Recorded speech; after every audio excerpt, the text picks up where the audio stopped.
Salutations à tous. Ici le philosophe jovialiste André Moreau.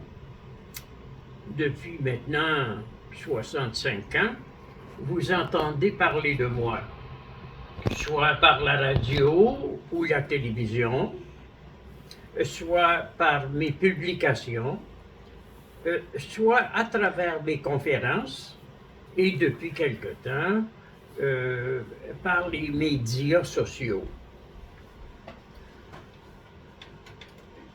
Vous savez que je suis un immatérialiste, mais est-ce que cela vous donne une idée précise de la façon dont cette conception m'aide à entraîner mon cerveau? Attention ici, je ne suis pas un juge, un avocat, un politicien, un cuisinier ou un enseignant au primaire. Je suis un homme avec un cerveau entraîné. Cela veut dire que tous mes senseurs sont ouverts et que je sens venir à moi de fortes impressions chargées d'informations qui m'amènent à considérer le monde où nous vivons comme une sorte de programme monté de toutes pièces par des concepteurs et qui n'en connaissent pas vraiment les aboutissements ultimes. Ma conception de la vie est fondée sur mon vécu. C'est très différent de ce que les gens vivent autour de moi. Mon vécu est immanent.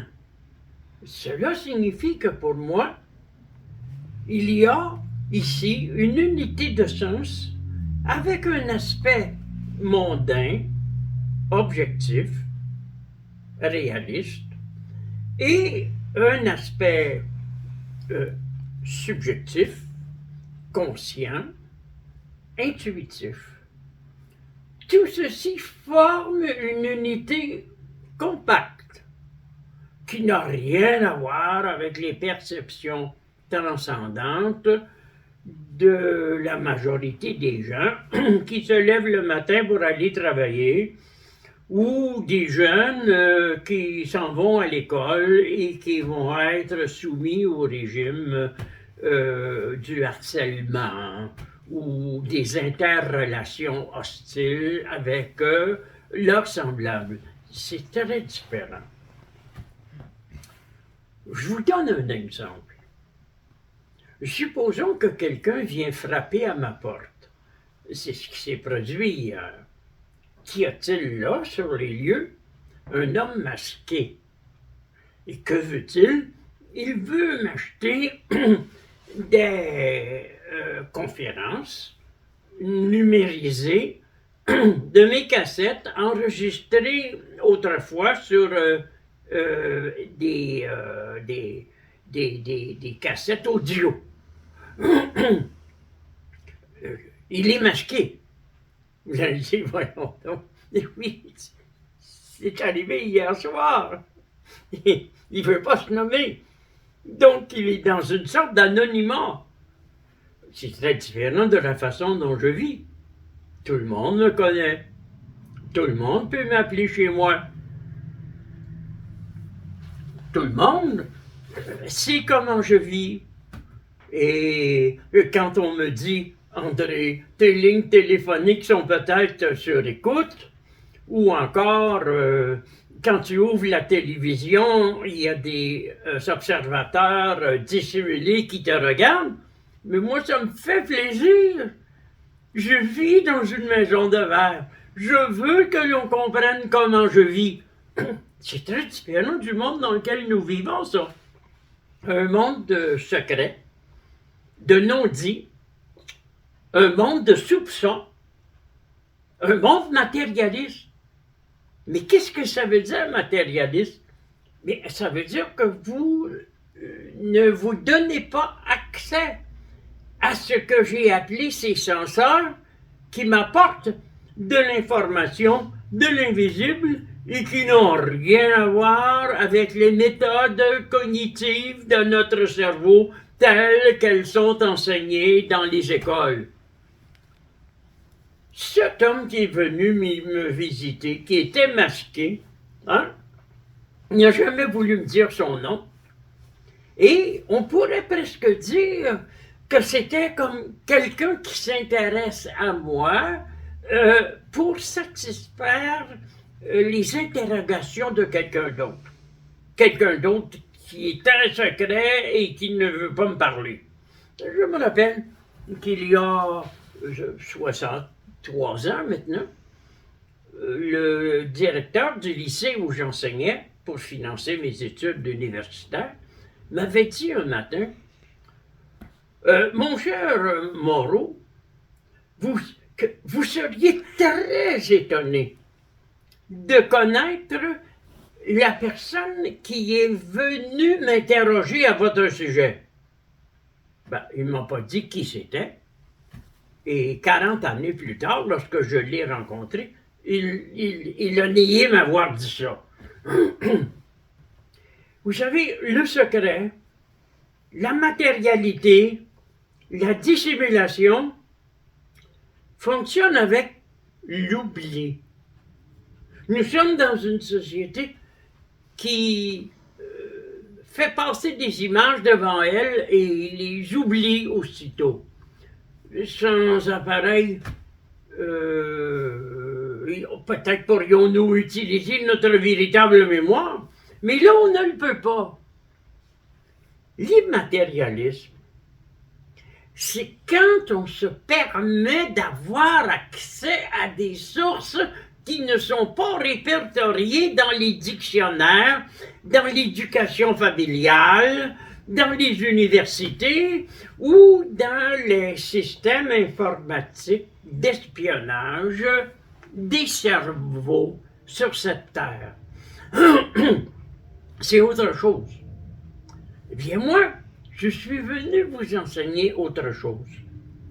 Quelqu'un me disait récemment, moi, je suis venu sur Terre pour apprendre. Mais je disais, ça donne bien. Moi, je suis venu sur Terre pour enseigner. Ça, c'est très mal perçu, vous savez. Si le monde vivait en contexte immatérialiste, les guerres cesseraient aussitôt. Que se passerait-il pratiquement? Les gens déposeraient leurs armes. Il y a 100 millions de personnes en Amérique qui possèdent une arme. Ils déposeraient leurs armes. Il y a combien? Il y a peut-être 200 millions de personnes qui travaillent avec des outils. Ils déposeraient leurs outils. Immédiatement, cette prise de conscience aboutirait à, comment pourrait-on dire, ne plus favoriser à tout prix le progrès, l'évolution, le développement, la démographie. On ne penserait pas que c'est une sorte de bienfait qu'il y ait de plus en plus de gens qui vivent sur Terre ou ailleurs. C'est la qualité qui compte, mes chers amis, et ce n'est pas la quantité. Par exemple, beaucoup de gens, j'ai connu certaines personnes immensément riches qui mangeaient de la vaisselle d'or. Qui se faisait conduire en limousine par des chauffeurs et qui avait une dizaine de personnes pour les servir dans leur manoir ou leur château. Mais ces gens-là semblaient accorder une très grande importance à l'accumulation sous forme de quantité répertoriable des objets de consommation quotidienne. C'est le contraire. Pardonnez-moi. C'est le contraire de ma philosophie.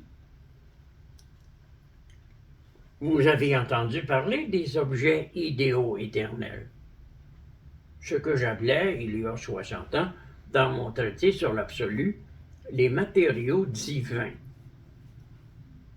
Ces objets idéaux éternels sont comme des unités particulièrement intenses de perception subliminale qui surgissent dans notre quotidien parmi d'autres objets empiriques constitués par la conscience intersubjective.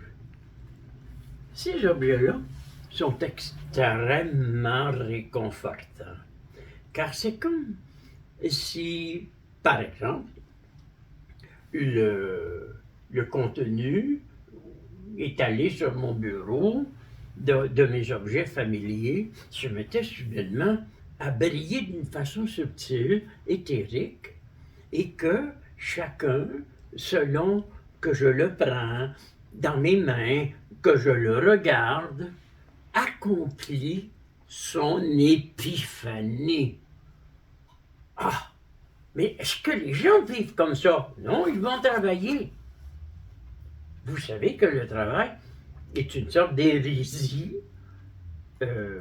malsaine, où chacun s'emploie à être utile et à s'user à force de manipuler des objets empiriques ordinaires. C'est de là qu'est née la technologie. Et est-ce que vous savez que vous pourriez vivre autrement? Qu'il pourrait y avoir dans votre vie ce sentiment de respirer, de parler, d'interagir, comme si rien n'était plus nécessaire, obligatoire, comme si vous laissiez tomber les poids que vous vous êtes mis sur les épaules. Vous rendez-vous compte de ce que ce serait une existence marquée, comme disait Milan Kundera, par l'insoutenable légèreté de l'être. L'idée immatérialiste que je propose dans ma vision intégrale de l'homme et de l'univers est quelque chose qui pourrait nous amener à cesser de nous battre, à cesser de faire des enfants comme si le sort du monde dépendait de la quantité d'enfants que l'on met au monde. Mais c'est absurde pour moi. Faire des enfants en quantité est absurde. Vivre dans des familles consanguines en vertu de notre sang, donc des lois de la génétique, plutôt que de vivre dans des communautés de sujets pensants dématérialisés, est absurde. Mais que voulez-vous, c'est ainsi. Je suis prêt à vous transmettre à travers mes œuvres cette façon de vivre qui vous délivrerait des obligations, de la finitude, de la culpabilité, de l'anxiété et de l'ensemble des choses que la majorité des gens considèrent comme étant matérielles et dans lesquelles je ne vois qu'un ballet de représentation phénoménale ontique. Bref, du cinéma. Le temps est venu de vous poser de sérieuses questions concernant la vie idéale, la vie pleine, dont vous avez rêvé quand vous étiez enfant ou adolescent et à laquelle vous avez renoncé pour la remplacer par une vie de surconsommation où vous soumettez au règne de la quantité.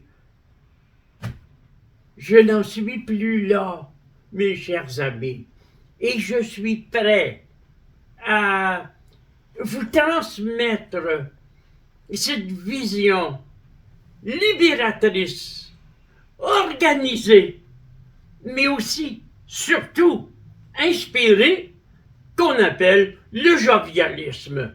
Êtes-vous prêts?